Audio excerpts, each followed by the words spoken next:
I heard something recently that really hit home with me.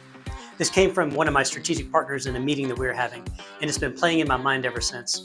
He said, "I can't let the old me get in the way of the new me." How awesome is that? It made me pause and think about how often we hold ourselves back, not because of external barriers, but because of the internal ones. Maybe it's old habits or outdated thinking or even fear of stepping into the unfamiliar. Now, we all have a version of our old selves, comfortable, safe, but sometimes stuck.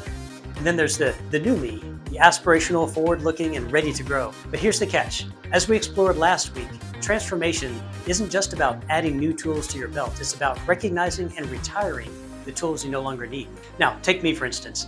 When I was younger in my leadership journey, I loved it when I could be the one that people would come to for problems that needed solving. I relished being the go-to guy who could dive into issues and work with the team to figure it out. But as I grew in my career, I couldn't be the go-to guy anymore. I needed people on my team to be the go-to people.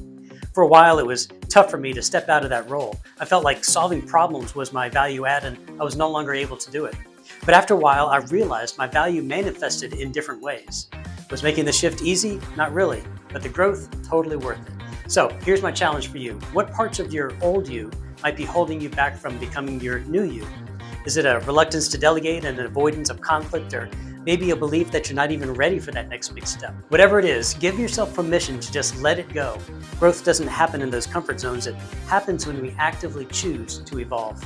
So take a moment this week to reflect and ask yourself, am I letting the old me get in the way of the new me?